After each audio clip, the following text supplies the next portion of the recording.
ಸರ್ಕಾರಿ ಶಾಲೆಗೆ ಕೊಠಡಿ ಕೇಳಿದ ಮುಖ್ಯ ಶಿಕ್ಷಕನ ಅಮಾನತಿಗೆ ವ್ಯಾಪಕ ಖಂಡನೆಗಳು ವ್ಯಕ್ತವಾಗ್ತಾ ಇದೆ.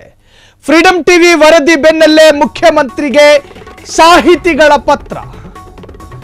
ಮನುಷ್ಯತ್ವ ಇರುವಂತಹ ಯಾವುದೇ ರಾಜಕಾರಣಿ ತೆಗೆದುಕೊಳ್ಳೋದಕ್ಕೆ ಸಾಧ್ಯವೇ ಇಲ್ಲದಂತಹ ಒಂದು ನಿರ್ಧಾರವನ್ನ ಸರ್ಕಾರ ತೆಗೆದುಕೊಳ್ತಾ. ಹಾಗಾದ್ರೆ doctor K Marulasiddappa, doctor Ramakrishna, professor S G. Siddaramaiah, doctor Vasundhara Bhupathi, doctor Banjagere Jayaprakash, doctor Meenakshi Bali, B Shripada Bhat, T Surendra Rao, doctor N Gayatri, doctor V P. Niranjanaradhya, Janagere Venkataramaiah, N K. Vasantharaj, Vasudeva Uchila, doctor B R. Manjunath, ಹೀಗೆ ಡಾಕ್ಟರ್ ಎಚ್.ಜಿ. ಜಯಲಕ್ಷ್ಮಿ, ಅಮರೇಶ ಸೇರಿ ಹಲವು ಪ್ರಗತಿಪರರಿಂದ ಸಿಎಂಗೆ ಪತ್ರ. ಶಾಲಾ ಕಳಕಳಿ ಇರುವ ಶಿಕ್ಷಕರನ್ನ ಗೌರವಿಸುವ ಬದಲು ಸಸ್ಪೆಂಡ್ ಮಾಡಿರೋದು ಸರಿಯಲ್ಲ.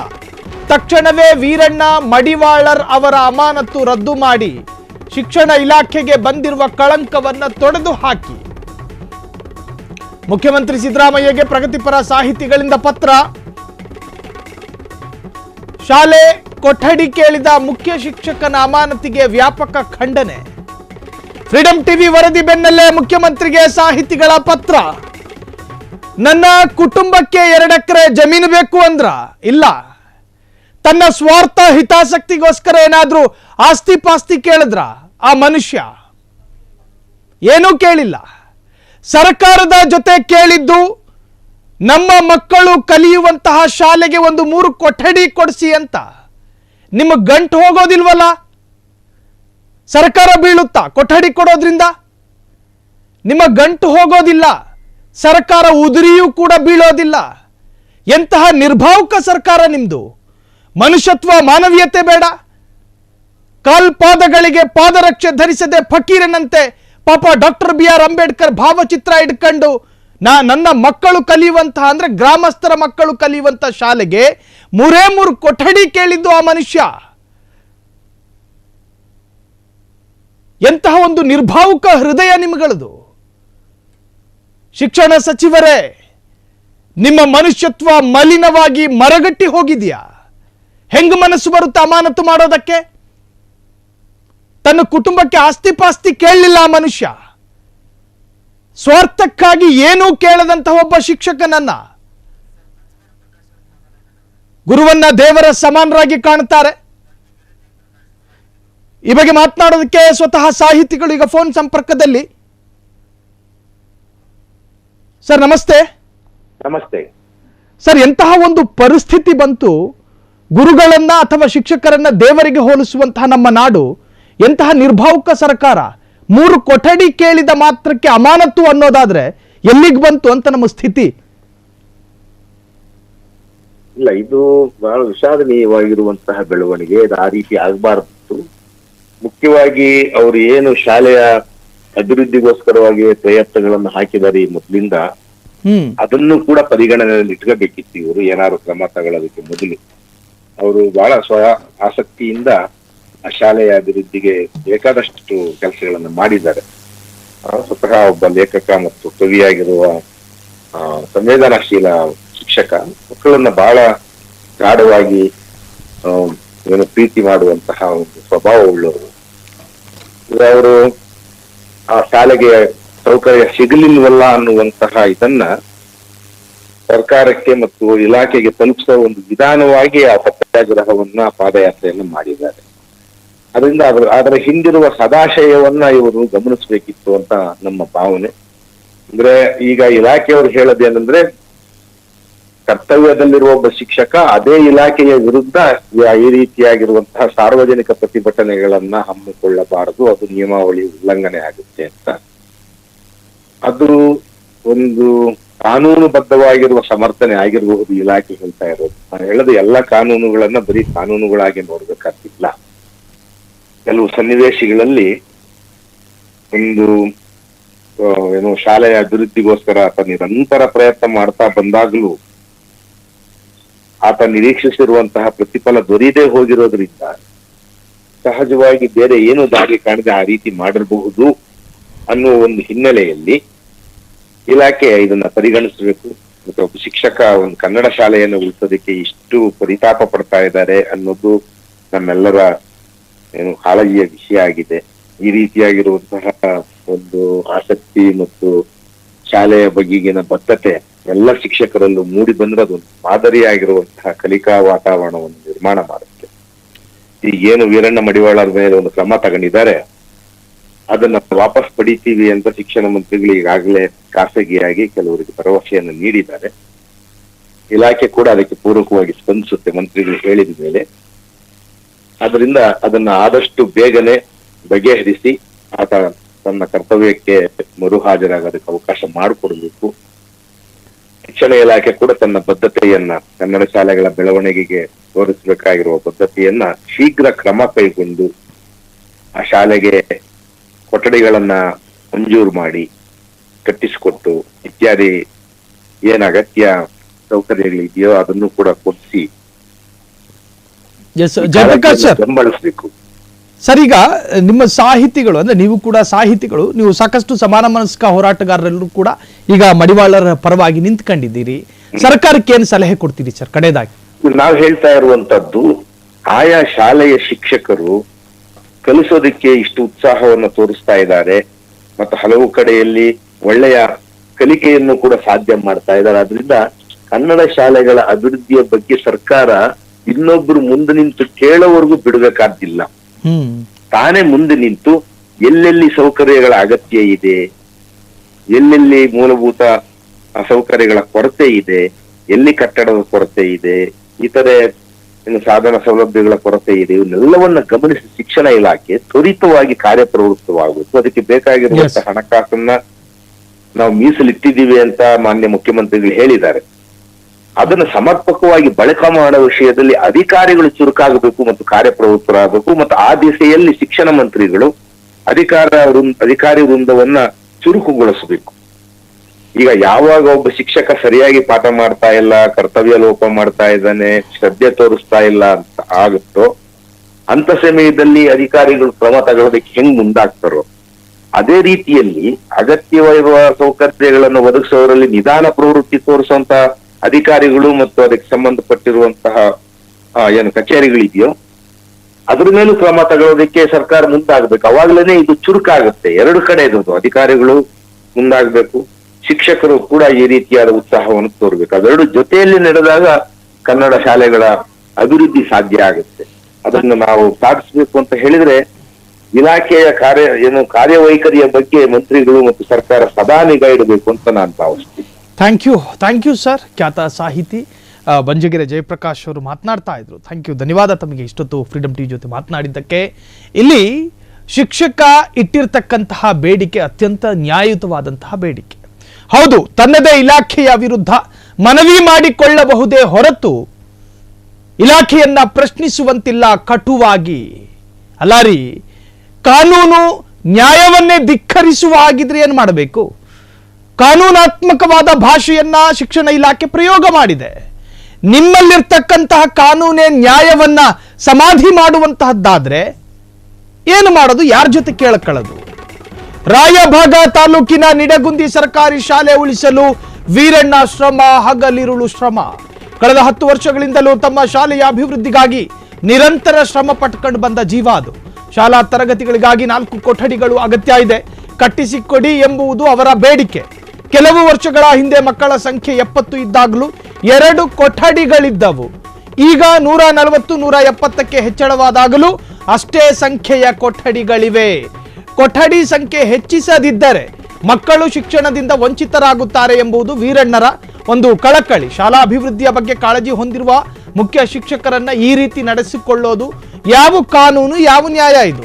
ವೀರಣ್ಣ ಬಗ್ಗೆ ಅಧಿಕಾರಿಗಳು ಹೆಚ್ಚಿನ ಗೌರವ ತೋರಿಸುವ, ಸೌಜನ್ಯ ತೋರಿಸುವ ಅಗತ್ಯವಿದೆ. ಅದನ್ನು ಬಿಟ್ಟು ಅವರನ್ನು ಅಮಾನತಿನಲ್ಲಿರಿಸುವುದು ಸರ್ವಥಾ ನ್ಯಾಯವಲ್ಲ. ವೀರಣ್ಣ ಮಡಿವಾಳರ್ ತೋರಿದ ಸಾತ್ವಿಕ ಪ್ರತಿಭಟನೆ ಅಪರಾಧ ಎಂದು ಭಾವಿಸಬೇಕಿಲ್ಲ. ನಡವಳಿಕೆಗೆ ವಿವರಣೆ ಕೇಳಿ ನೋಟಿಸ್ ಕೊಟ್ಟು ಸಸ್ಪೆಂಡ್ ಮಾಡಿದ್ದು ಸರಿಯಲ್ಲ.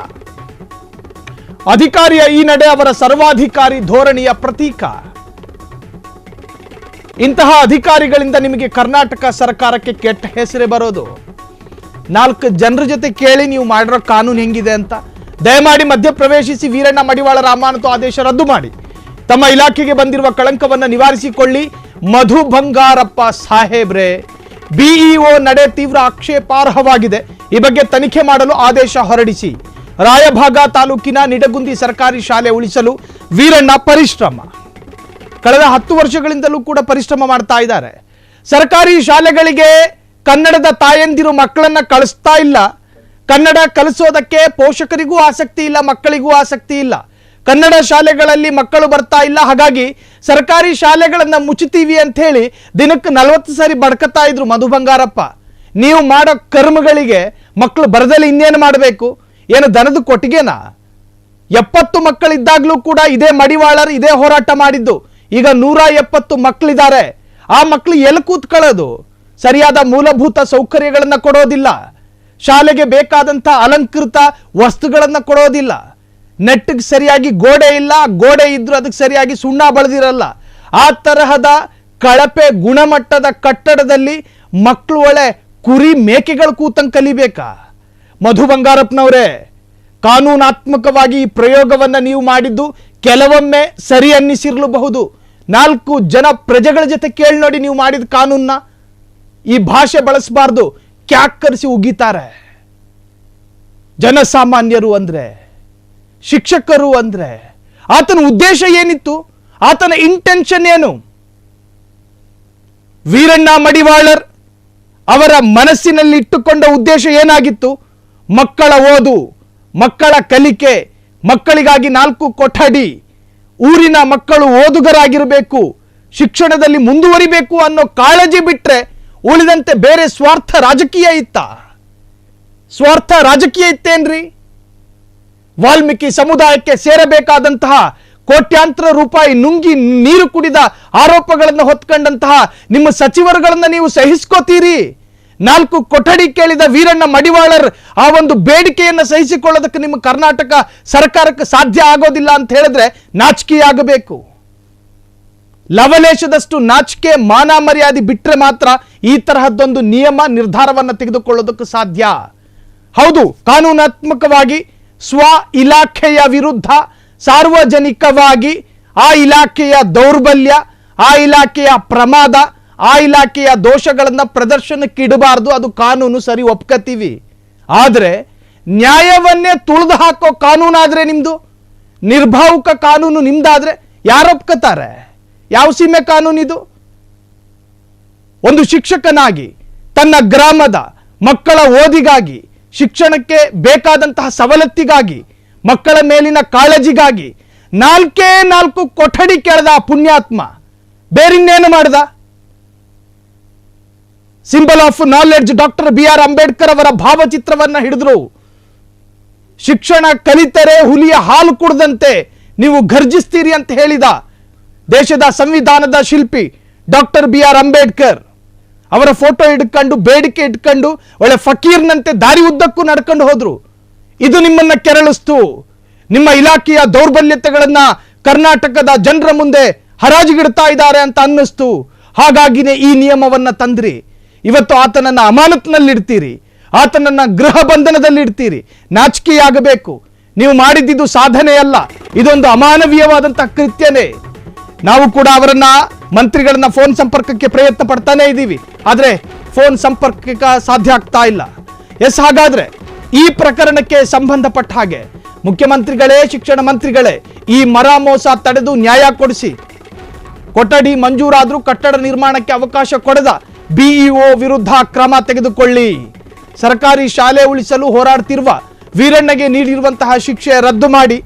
ಮುಖ್ಯ ಶಿಕ್ಷಕನಿಗೆ BEO ತಹಶೀಲ್ದಾರ್ ಧಮಕಿ ಹಾಕಿದ ದಿನದಿಂದಲೂ ದನಿ ಎತ್ತಿದೆ ನಿಮ್ಮ ಫ್ರೀಡಂ ಟಿವಿ. ಇದು ಜನಸಾಮಾನ್ಯರ ಶಕ್ತಿ. ಫ್ರೀಡಂ ಟಿವಿಯ ಕಳಕಳಿಯ ಮನವಿ ಮತ್ತು ಬೇಡಿಕೆ ಈಡೇರಿಸಲೇಬೇಕು. CM ಸಿದ್ದರಾಮಯ್ಯನವರೇ, ನೀವು ಸೂಕ್ಷ್ಮತೆ ಹೊಂದಿರುವ ರಾಜಕಾರಣಿ, ದಯವಿಟ್ಟು ಗಮನ ಹರಿಸಿ. ನಿಡಗುಂದಿ ಸರ್ಕಾರಿ ಶಾಲೆಯ ಮುಖ್ಯ ಶಿಕ್ಷಕ ವೀರಣ್ಣ ಮಡಿವಾಳರ್ಗೆ ನ್ಯಾಯ ಕೊಡಿಸಲೇಬೇಕು.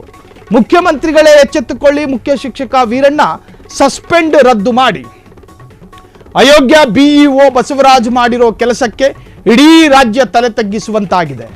ಮುಖ್ಯಮಂತ್ರಿಗಳೇ, ಶಿಕ್ಷಣ ಮಂತ್ರಿಗಳೇ ಈ ಮರಾಮೋಸವನ್ನು ತಡೆದು ನ್ಯಾಯ ಕೊಡಿಸಿ. ಅದ್ಯಾವುದೋ ಒಂದು ನಾಯಿದೊಂದು ಸಿನಿಮಾ ಬಂತು, ಆ ಸಿನಿಮಾದಲ್ಲಿ ನಾಯಿ ಒಂದು ಭಾವುಕ ಪಾತ್ರವನ್ನು ನಿರ್ವಹಿಸ್ತಾ ಇತ್ತು. ಆ ಸಂದರ್ಭದಲ್ಲಿ ಬಿಜೆಪಿ ಗೌರ್ಮೆಂಟ್ ಇತ್ತು. ಆ ಸಿನಿಮಾವನ್ನ ನೋಡಿ ಬಸವರಾಜ ಬೊಮ್ಮಾಯಿ ಸೇರಿ ಈಗಿನ ಅನೇಕ ಮಿನಿಸ್ಟ್ರುಗಳೆಲ್ಲ ಕಣ್ಣಲ್ಲಿ ನೀರು ಸುರಿಸಿದ್ರು. ಯಪ್ಪ ಲೊಚ್ಕೂಡೋದು ನೋಡಬೇಕಿತ್ತು. ಅದೇನು ನಾಯಿ, ಅದೇನು ಭಾವನೆ. ಇಲ್ಲಿ ಒಂದು ಗ್ರಾಮದಲ್ಲಿ ಇಡೀ ಮಕ್ಕಳು ಕಣ್ಣೀರಲ್ಲಿ ಕೈ ತೊಳಿತಿದ್ದಾರೆ. ಆ ಮಕ್ಕಳಿಗೆ ಸಾಕಷ್ಟು ದಶಕಗಳಿಂದ ಪಾಠ ಮಾಡಿದ ಮೇಷ್ಟ್ರು ಇವತ್ತು ಗೃಹ ಬಂಧನದಲ್ಲಿದ್ದಾರೆ.